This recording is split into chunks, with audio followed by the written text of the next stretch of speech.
All right, Krystal, what's on your radar? Well, today is the big launch of Michelle Obama's Netflix documentary, Becoming, based on her book of the same title. Now, according to reviewers, the film is not particularly political, doesn't talk all that much about Trump, and is mostly focused on the personal journey of Michelle Obama as our nation's first black first lady. The comments, though, that are getting the most attention so far are, though, Ms. Obama's thoughts on Donald Trump's election. What did she think about that seminal moment, which in many ways has to be viewed not only as a rejection of Hillary Clinton, but a rejection of the neoliberal reign of Barack Obama? Well, you might be surprised about who the former First Lady is upset with. She explained, quote, "I understand the people who voted for Trump, the people who didn't vote at all, the young people, the women. That's when you think, man, people think this is a game. It wasn't just in this election. Every midterm, every time Barack didn't get the Congress he needed, that was because our folks didn't show up. After all that work, they just couldn't be bothered to vote at all. That's my trauma." She also described this failure of our folks to show up as a slap in the face. Now, those comments are honestly pretty incredibly revealing. And in this conception, the voters are not actors with their own interests and free will who are empowered to choose among their various options, one of which, of course, is decidedly staying home. They're bit players in the Obama or Democrat or neoliberal drama. She's not mad at the Trump voters because, of course, they were just doing their expected part by voting GOP. She's angry with our voters, the young people and women and working class minorities who stayed home or left the top of the ticket blank. In her view, it was those voters who failed the Obamas, certainly not the other way around. So let's review the facts on exactly who failed who. Now, after his historic election with a truly euphoric and energized grassroots base of support, Barack Obama, the change candidate, set about governing pretty much the same old way. Staffed up with the same old people, listened to the same old donors, forged the same bipartisan consensus around war making and trade deals and business-friendly tax cuts and letting Wall Street run wild. Went ahead with the same Democratic Party tactics of using the left wing of the party as a punching bag in order to make himself look moderate and reasonable. Worked well enough to get himself reelected against a candidate in Mitt Romney who seemed determined to cartoonishly imitate a wooden, sneering American plutocrat. But anyone who bothered to look could witness the continued decimation of the Democratic Party during those times. Now, I ran in those 2010 midterms when our folks didn't show up and the Tea Party was raging.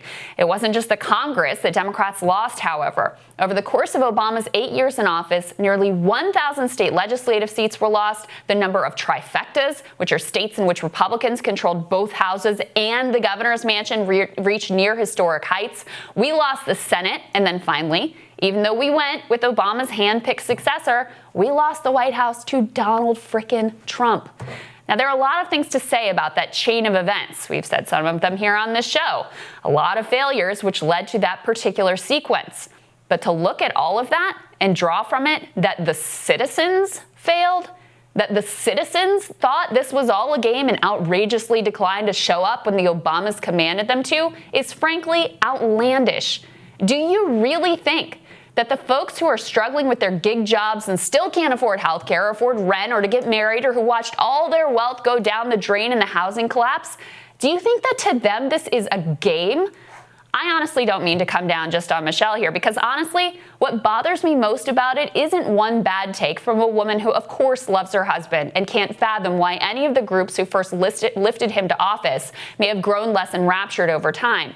But it is perfectly emblematic of the way that the whole Dem establishment thinks about voters. It's a pitch-perfect example of the utter lack of self-awareness or reflection that they have around their own role in creating Donald Trump and their blatant sense of entitlement.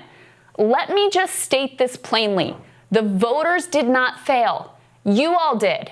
You failed by embracing big money and abandoning the economic interests of the working class. You failed by shipping our manufacturing base overseas. You failed by embracing the toxic ideology of the meritocracy, which says that some are worthy of dignity and others are meant to be plugged in as fungible, disposable cogs. You failed by continuing the wars. You failed by letting Wall Street crash our economy and give themselves fat bonuses instead of jail time. You failed by letting the homeowners rot. You failed by letting the DNC morph into a money laundering cartel bent on maintaining their own power.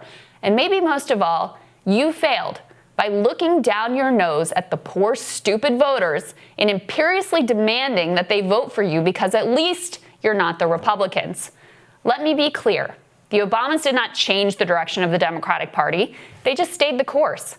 But what was particularly heartbreaking, really crushing to think about, was to see that truly historic election, to see so many young people who'd been enraged by the Bush era and so many African Americans who never believed they'd live to see a black man occupying the Oval Office, to see so many who gave themselves permission to hope, the audacity to hope, some might say, and then to find out that it was all a mirage. D.C. didn't change, not really. Still served the same masters had been serving before. And so your folks didn't show up to give Barack the Congress that he wanted, didn't show up to give Barack the successor he demanded. Why? Because he hadn't done enough to show up for them.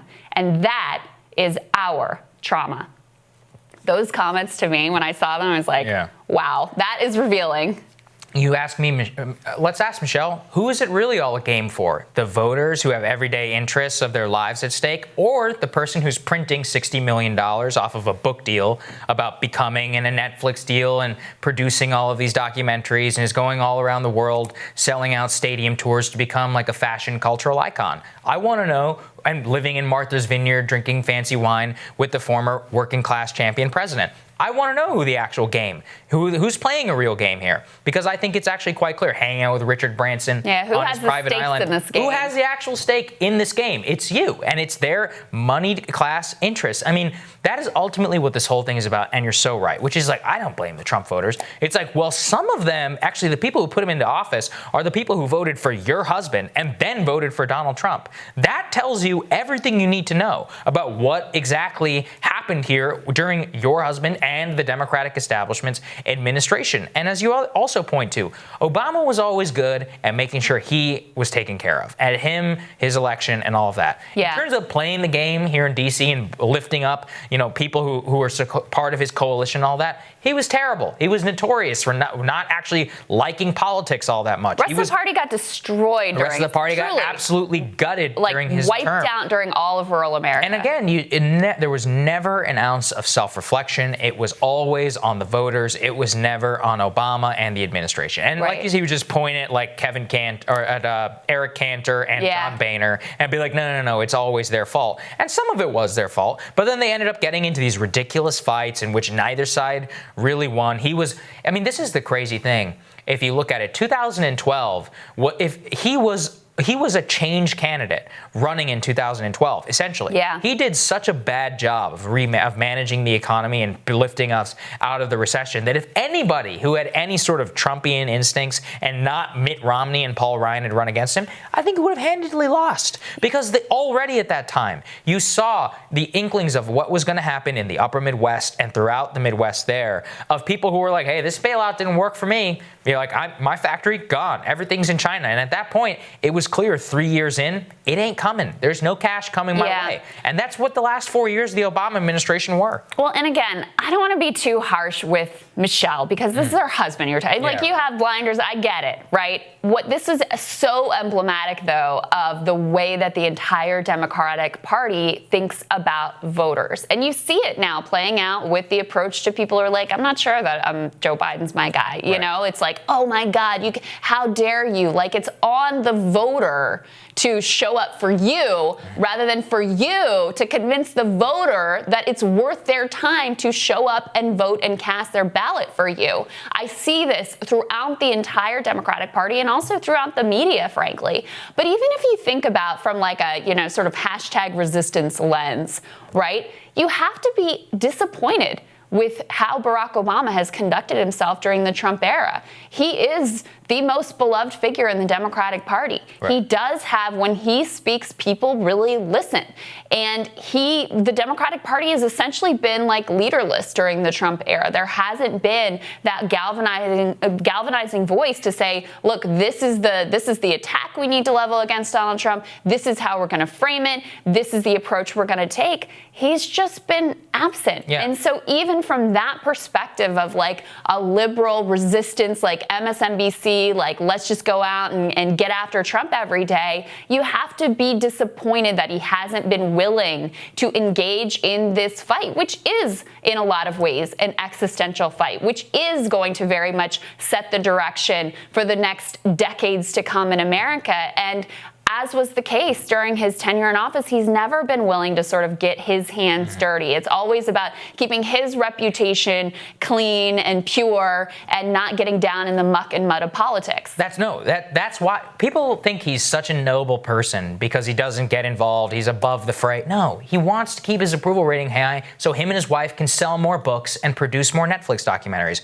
and be an Instagram president. That's what Matt Stoller calls him. And I think it's apt. He wants public, if he were to, I remember saying this, there's no way he would ever have gotten involved against Bernie Sanders because it would have turned an entire generation of young consumers against people who were to consume the content that he's going to be generating now for the next 20 years. And it's all about Obama. It always was about Obama, so much of this. And even when he was in office, the way he would do, I mean, especially I remember towards the end of his term, he would give these press conferences where it was this bizarre distancing of himself from the country, like an observer. That's what he always did. Looking over the country and analyzing what's going on, not like an active participant who is the president of the United States and also who is a citizen of this country, is also involved in the workings of the nation in that way. It was always this sort of like removed, distant observer and brilliant analyst of what's going on rather than actually engaging in that rough and tumble of politics. And look, you may not like to do it, but if you actually want to get something done for people, you have to be willing to engage. You have to be willing to do the dirty work of politics and have people hate you. I mean, that's like a theme on this. You have to be willing to be hated. And that was something that he was never, ever willing to do. I'll never forget his exit interview with David Remnick at The New Yorker. He's like, maybe the country just wasn't ready for me. Maybe. And I was like, well, yeah, I guess you had nothing to do with it. I forgot about that. All right. All right, we got more Rising for you after this.